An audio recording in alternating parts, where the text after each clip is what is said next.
हर खबर आप तक सबसे पहले NS9 न्यूज पर। जब उन पर कानूनन कार्रवाई हुई, उनकी अवैध और अनैतिक गतिविधियों पर अंकुश लगा करके कार्रवाई प्रारंभ हुई। अब फर्जी दस्तावेज आप जमा करोगे तो कार्रवाई तो होनी है, होनी की नहीं होनी है। लेकिन हम लोगों ने तो कोरोना कालखंड में भेदभाव किसी को नहीं दिया। जो जेल के बाहर थे उनको भी फ्री में उपचार, जो जेल में थे उनको भी फ्री में उपचार कराया कि नहीं कराया? कोई भेदभाव तो नहीं किया ना। यानी 640 हेक्टेयर का मतलब आप जानते हैं? 640 का मतलब यानी लगभग 1600 एकड़ लैंड को हम लोगों ने भूमाफियाओं के कब्जे से मुक्त करा करके या तो उन गरीबों को, उन दलितों को वापस करवाया है या सरकार ने वापस उन माफियाओं से वो जमीन वापस ली है। जब सरकार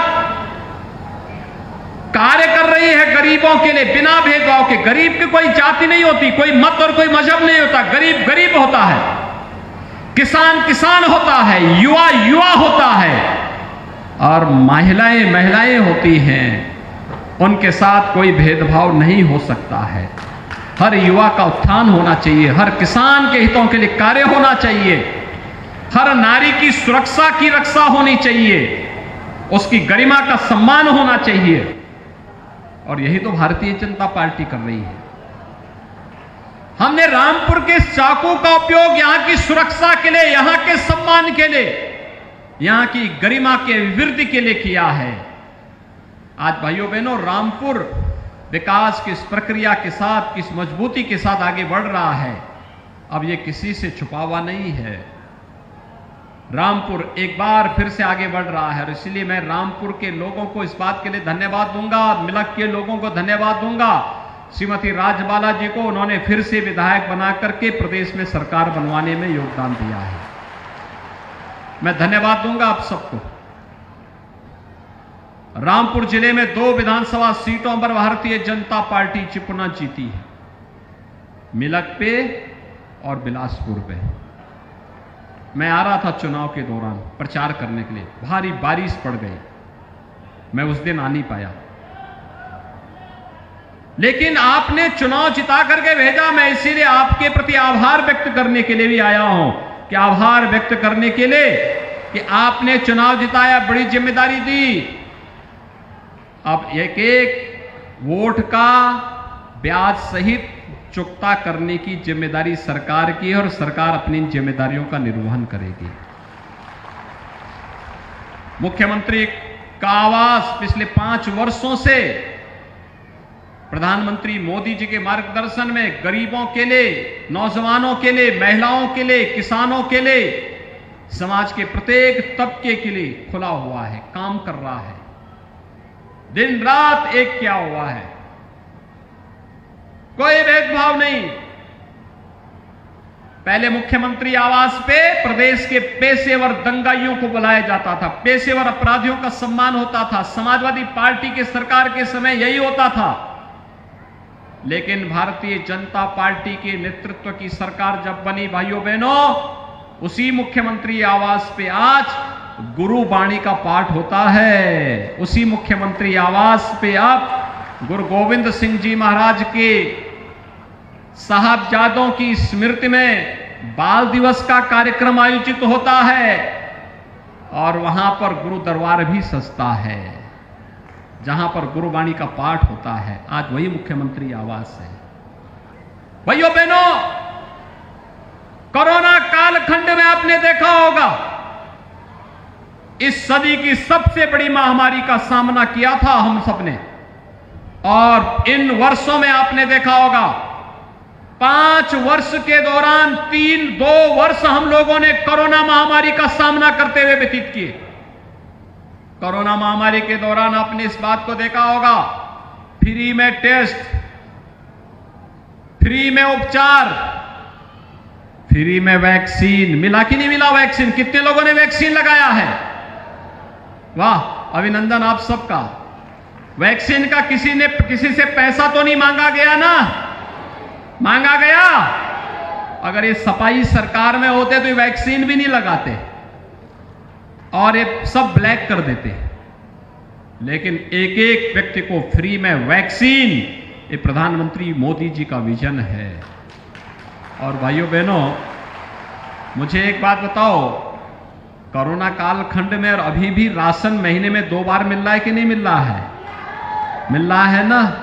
इसका कोई पैसा तो नहीं मांग रहा है ना? क्या ये समाजवादी पार्टी की सरकार के समय में भी मिलता था क्या?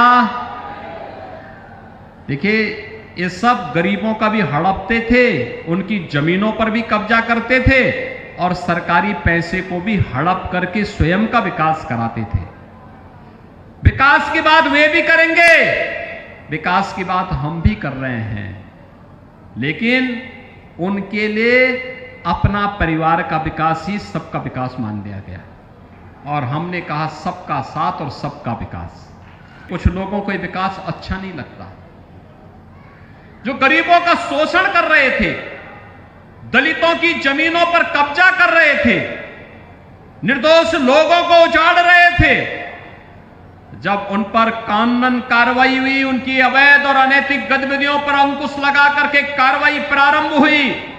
अब फर्जी दस्तावेज आप जमा करोगे तो कार्रवाई तो होनी है, होनी की नहीं होनी है। लेकिन हम लोगों ने तो कोरोना कालखंड में भेदभाव किसी को नहीं दिया। जो जेल के बाहर थे उनको भी फ्री में उपचार, जो जेल में थे उनको भी फ्री में उपचार कराया कि नहीं कराया? कोई भेदभाव तो नहीं किया ना? हमारे समय में भेदभाव किसी का नहीं होता। उत्तर प्रदेश का कोई भी नौजवान जब नौकरी पे लगता है तो उत्तर प्रदेश का नौजवान वो होता है। हमारे लिए किसी व्यक्ति, किसी जाति, किसी मत, किसी मजहब, किसी क्षेत्र, किसी भाषा, किसी परिवार का मायने नहीं रखता। हमारे लिए लगता है उत्तर प्रदेश का नौजवान है, उत्तर प्रदेश का विकास करेगा। उत्तर प्रदेश के लिए इसकी प्रतिभा और इसके जज्बे के साथ, अपने जज्बे के साथ जब कार्य करेगा, उत्तर प्रदेश का विकास करेगा।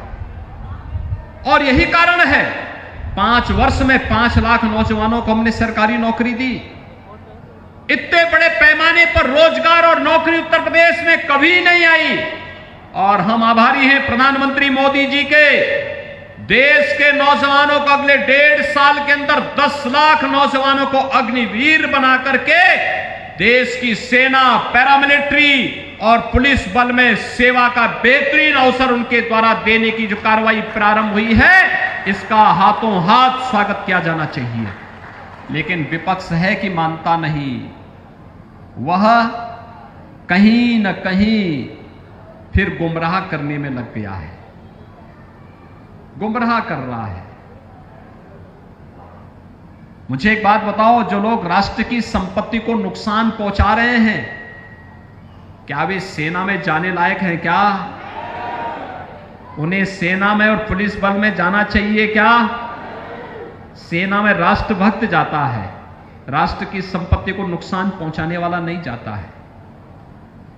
लेकिन विपक्ष नौजवानों को गुमराह करने का काम कर रहा है और इसीलिए देश की जनता बार बार देश के नौजवानों के भविष्य के साथ खिलवाड़ करने वाले इन विपक्षी दलों को बार बार सबक सिखा रहा है। उत्तर प्रदेश की जनता ने तो अभी दिया है। कांग्रेस केवल 2 सीट तक सीमित रह गई है। समाजवादी पार्टी भी धीरे धीरे करके अब सिकुड़ती जा रही है। लोकसभा चुनाव आते आते समाजवादी पार्टी की भी यही दुर्गति होने वाली है। और भाइयों बहनों, अन्य दलों का भी कोई पुरसा हल नहीं। मेरी आप सबसे यही अपील है, भारतीय जनता पार्टी सुरक्षा और विकास के मुद्दे पर आपके साथ में है। डबल इंजन की सरकार आपके हितों के लिए कार्य कर रही है। उद्योग लगाने के लिए हो, नौजवानों के रोजगार के लिए हो, सुरक्षा के लिए हो, गरीबों के लिए आवास की सुविधा हो, या फिर गरीबों के लिए उज्ज्वला योजना का कनेक्शन हो, गरीबों के लिए राशन हो, नौजवानों के लिए रोजगार हो, या नौजवानों को स्मार्ट नौजवान बनाने के लिए 1-2 करोड़ नौजवान को टैबलेट और स्मार्टफोन देने की कार्रवाई सरकार इसको मजबूती के साथ आगे बढ़ाने का काम कर रही है। जनता ने 5 साल के लिए किसी व्यक्ति को भेजा था चुन करके, अब उनके कारनामे ऐसे थे कि उनको चुनाव के बाद से लगातार जेल में रहना पड़ा। कारनामे उनके दुरुस्त होते तो जेल में क्यों रहना पड़ता? और फिर विधानसभा में चले गए तो लोकसभा के लोगों को छुट्टी कर दी, उन्होंने छोड़ दिया। उनको क्या नैतिक दायित्व था, क्या नैतिक साहस है कि वे आपके पास आके वोट मांग सके? कोई नैतिक बल नहीं होना चाहिए। लेकिन भाइयों बहनों, हम आए हैं आपके पास एक सामान्य कार्यकर्ता को लेकर के, एक किसान परिवार के एक सामान्य कार्यकर्ता को लेकर के, कि भारतीय जनता पार्टी किसी परिवार की पार्टी नहीं है। भारतीय जनता पार्टी किसी खानदान की पार्टी नहीं है। भारतीय जनता पार्टी जनता की पार्टी है। जनता जनार्दन के आशीर्वाद से बनी हुई पार्टी है। और इसलिए एक सामान्य कार्यकर्ता को आज प्रत्याशी के रूप में हम सब आपके पास लेकर के आए हैं। श्री घनश्याम सिंह लोधी भारतीय जनता पार्टी के प्रत्याशी के रूप में रामपुर लोकसभा सीट पर भारतीय जनता पार्टी ने आपके बीच आपको दिया है। और भाइयों बहनों, मेरी आप सबसे अपील है, कम समय मिला है श्री घनश्याम सिंह लोधी को आपके बीच में प्रचार करने के लिए। एक बार चुनाव जिता करके भेजिए। और मैं घनश्याम सिंह लोधी से कहूंगा कि वह केवल संसद सत्र के दौरान संसद में रहे, अन्यथा जो 1.5 साल 2 साल का कार्यकाल इनको मिल रहा है, 1.5 साल 2 साल केवल रामपुर लोकसभा सीट के गांव-गांव और घर-घर जाकर के जनता जनार्दन के प्रति आभार व्यक्त करें। लखनऊ आने की भी आवश्यकता नहीं।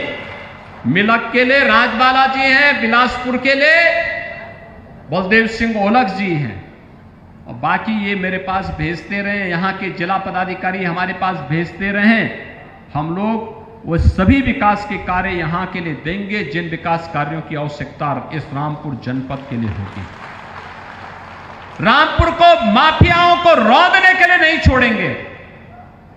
रामपुर को अराजकता का अड्डा नहीं बनने देंगे। रामपुर विकास की नई ऊंचाइयों को प्राप्त करेगा, और इसी का आह्वान करने के लिए मैं आपके पास आया हूं। घनश्याम सिंह लोधी जी को भारी मतों से विजयी बनाने के लिए जाएंगे सब लोग। भाइयों बहनों, आज शाम को प्रचार बंद हो जाएगा। आज शाम अब से लेकर के परसों सुबह तक, मतदान प्रारंभ होने तक आपके पास घर घर जाने का अवसर प्राप्त होगा। कुल मिलाकर के 1.5 दिन भी नहीं है। इन 1-1.5 दिनों में श्री घनश्याम सिंह लोधी के लिए 5-5 परिवारों में जाएंगे। 5-5 परिवारों का दायित्व अपने साथ ले लीजिए कि 5 परिवार का दायित्व मैं लूंगा, और उन 5 परिवारों के पास कमल के फूल को लेकर के भी जाऊंगा, और समय पे मतदान करने की अपील के लिए भी जाऊंगा। सभी तैयार हैं? दोनों हाथ ला करके मेरे साथ बोलेंगे। दोनों हाथ ला करके सभी लोग तैयार हैं? तो मेरे साथ बोलेंगे, भारत माता की, भारत माता की, भारत माता की। हर खबर आप तक सबसे पहले NS9 न्यूज पर।